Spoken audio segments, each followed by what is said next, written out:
ओम नमः शिवाय। नमस्कार दोस्तों, स्वागत है आप सभी का आपके अपने यूट्यूब चैनल खुशहाल जिंदगी में। होलाष्टक यानी 8 दिन का वो समय जब हिंदू धर्म में मांगलिक कार्य जैसे शादी, ब्याह, मुंडन, गृह प्रवेश आदि निषेध माने जाते हैं। होली से ठीक 8 दिन पहले होलाष्टक लग जाता है और होलिका दहन के दिन तक चलता है। साल 2023 में फाल्गुन मास के शुक्ल पक्ष की अष्टमी तिथि 27 फरवरी को शुरू हो रही है, जो कि 28 फरवरी तक चलेगी। लेकिन क्योंकि 27 फरवरी से ही अष्टमी तिथि का प्रारंभ हो रहा है और अष्टमी तिथि के लगते ही होलाष्टक का आरंभ हो जाता है।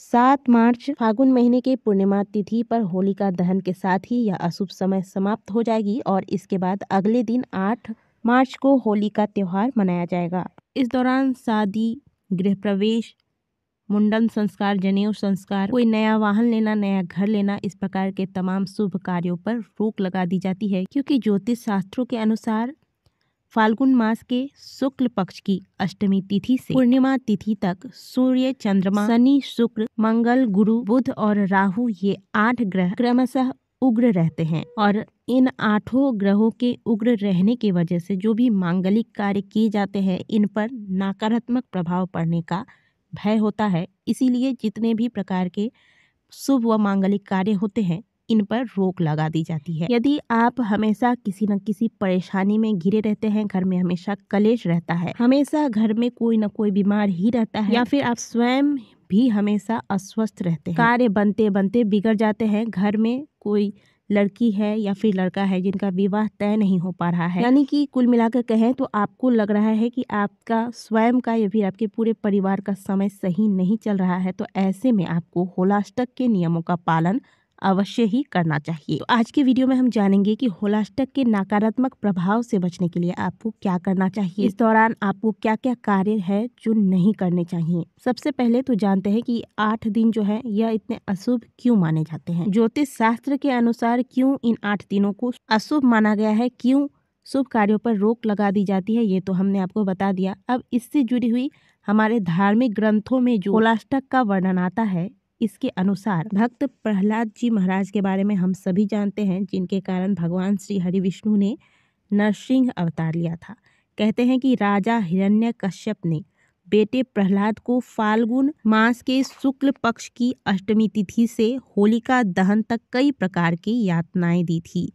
अंत में बहन होलिका के साथ मिलकर फाल्गुन पूर्णिमा को भक्त प्रहलाद की हत्या करने का प्रयास किया, क्योंकि होलिका के पास ऐसा वरदान था कि अग्नि द्वारा होलिका को किसी प्रकार की क्षति नहीं होगी। लेकिन भगवान विष्णु की कृपा से भक्त प्रहलाद बच गए और होलिका आग में जलकर मर गई। तो इन 8 दिनों को इस वजह से भी अशुभ माना गया है और इस दौरान शुभ कार्य रोक दिए जाते हैं। चलिए अब जानते हैं कि इन 8 दिनों में आपको वो कौन से कार्य हैं जो बिल्कुल भी नहीं करने चाहिए और होलाष्टक के दुष्प्रभाव से बचने के लिए आपको कौन से कार्य अवश्य ही कर लेने चाहिए। होलाष्टक के दौरान कभी भी विवाह, मुंडन, जनेऊ, नामकरण, सगाई समेत हिंदू धर्म में जो 16 संस्कारों का वर्णन किया गया है, ये सभी 16 संस्कार नहीं करने चाहिए। कई बार आपने जीवन में महसूस किया होगा, अनुभव किया होगा कि अब तक तो सब कुछ जीवन में सही चल रहा था, लेकिन अचानक से जैसे लगता है कि जीवन में ग्रहण सा लग गया है। इसके पीछे वजह ये है कि जिन कार्यों को अशुभ समय में करने के लिए आपको मना किया जाता है उन्हें नहीं करना चाहिए, और यदि आप ऐसा करते हैं तो हो सकता है कि इन कार्यों को करने के बाद से ही परिस्थितियां आपके जीवन में बदलने लगेगी, आपके अच्छे दिन बदल जाते हैं और आपके जीवन में अशुभता का आगमन हो जाता है। हमारे ऋषि मुनियों ने, हमारे गुरुओं ने शास्त्रों में जो चीजें लिखी हैं वह एक एक शब्द, एक एक चीजें जनमानस के कल्याण के लिए ही होती है, इसलिए इनका पालन अवश्य करना चाहिए।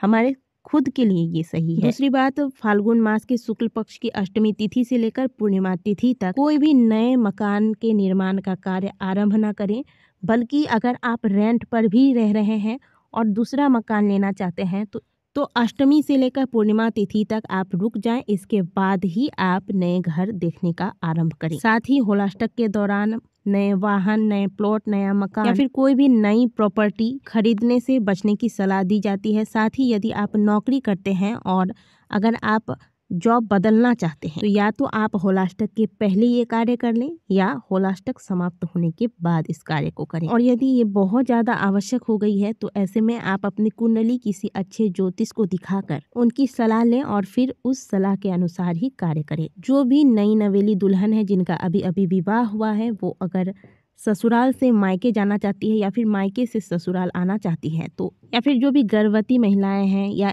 जिनका अभी अभी संतान हुआ है और पहली बार अपने मायके या फिर ससुराल जाने वाली हैं तो इस प्रकार की सभी बहनों के लिए यही सलाह है कि या तो आप होलाष्टक के पहले जहाँ भी आपको जाना आना है वो कर ले या फिर होलाष्टक के बाद करें। होलाष्टक लगने के बाद ना आपको मायके से ससुराल आना है ना ही ससुराल से मायके। यदि आप इन नियमों का पालन नहीं करते तो देखिएगा आप जीवन में किसी न किसी वजह से सदैव परेशानियों में ही घिरे रहेंगे। ऐसे बहुत सारे लोगों को हमने देखा है जो पहले तो इन नियमों का पालन नहीं करते हैं, बाद में उन्हें बहुत पछतावा होता है, बहुत पछताना पड़ता है। जैसे कि कुछ दिन पहले खरमास के वक्त भी कई सारे ऐसे कमेंट आए थे कि खरमास के दौरान हमने ये कर लिया, खरमास के दौरान वो कर लिया, अब बहुत परेशान है, क्या उपाय किया जाए। तो उपाय करने की नौबत ही ना आए ऐसा कार्य क्यों ना हम करें।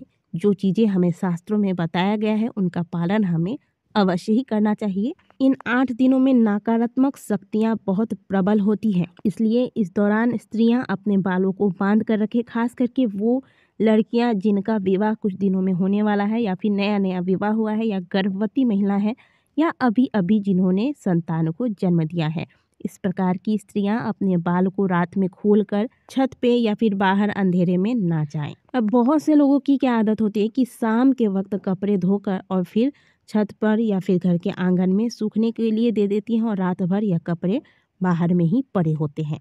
और रात के वक्त नकारात्मक शक्तियाँ ज़्यादा प्रबल होती हैं, वो इधर उधर विचरण करती हैं, इसीलिए रात के वक्त कभी भी अपने शरीर के जो वस्त्र होते हैं उन्हें बाहर आसमान में, खुले आसमान में सूखने को नहीं देने चाहिए। साधारण शब्दों में कहें तो तंत्र मंत्र की जो क्रियाएं होती हैं वह इस दौरान बहुत ज़्यादा होती हैं, इसलिए इनसे बचने के लिए आपको थोड़ा सावधान रहना चाहिए और जो चीज़ें बताई जा रही हैं उन पर आप ज़रा ध्यान दें। वैसे तो हम कई बार आपको बता चुके हैं कि आप 1 लोटा जल सदैव अपने घर में मंदिर में भर के रखें, घर के मंदिर में, और प्रातःकाल जागते ही पहले इस जल से अपने घर की जो मुख्य द्वार है, जो दहलीज है, इसे साफ करें। इस जल का छिड़काव घर के मुख्य द्वार पर करें। लेकिन यदि आप प्रतिदिन नहीं कर पाती हैं तो होलाष्टक के दौरान ये कार्य जरूर कीजिएगा। प्रत्येक दिन 1 लोटा में थोड़ा सा गंगा जल मिलाकर घर की पूजा के मंदिर में रखिए और प्रातःकाल जगते ही जैसे ही आप मेन डोर खोलते हैं उस जल का छिड़काव घर के मुख्य द्वार पर करें। इससे नकारात्मक शक्तियाँ घर के अंदर प्रवेश नहीं करेंगी। साथ ही घर के मुख्य द्वार पर जो दरवाज़ा है, आपका मुख्य दरवाज़ा, इसके दोनों तरफ आप स्वास्तिक का निर्माण करें, ये भी बहुत शुभ होता है। यह आपको नकारात्मकता से बचाती है। घर में सकारात्मक ऊर्जाएं सक्रिय होती हैं इसके प्रभाव से। जितना हो सके इन 8 दिनों में भगवान का कीर्तन करना चाहिए। इन 8 दिनों में घर में आप प्रातःकाल और शाम के समय विष्णु सहस्त्रनाम का पाठ लगाकर सुने। गायत्री मंत्र, महामृत्युंजय मंत्र, इन मंत्रों को भी लगाकर सुन सकते हैं। इससे घर में सकारात्मक ऊर्जाएं आती हैं। प्रतिदिन भगवान विष्णु को पीले चंदन और एक तुलसी दल अर्पित करें और ओम नमो भगवते वासुदेवाय मंत्र का जाप करें। वैसे तो प्रतिदिन सूर्य नारायण को अर्घ देना चाहिए, लेकिन आप नहीं देते हैं तो इन 8 दिनों में कोशिश कीजिए कि प्रतिदिन प्रातःकाल सुबह जल्दी उठिए, अपने सभी कार्यों से निवृत्त होकर सूर्य नारायण को अर्घ दें। कुल मिलाकर कहें तो जितना हो सके भगवान के नामों का सुमिरन कीजिए, भगवान के मंत्रों का जाप करें, भगवान के मंत्रों का श्रवण करें, उनकी कथा का श्रवण करें। सुबह शाम घर में घी का दीपक लगाएं, घर में गूगल धूप घुमाएं, तुलसी जी के सामने शाम को एक घी का दीपक लगाएं। ये चीज़ें करके आप अपने आप को और अपने पूरे परिवार को होलाष्टक के दुष्प्रभाव से बचा सकते हैं। तो दोस्तों, आशा करते हैं कि दी गई जानकारी आपको अच्छी लगी होगी। वीडियो अच्छी लगी है तो वीडियो को लाइक जरूर कीजिएगा। कमेंट बॉक्स में हर हर महादेव अवश्य लिखिएगा।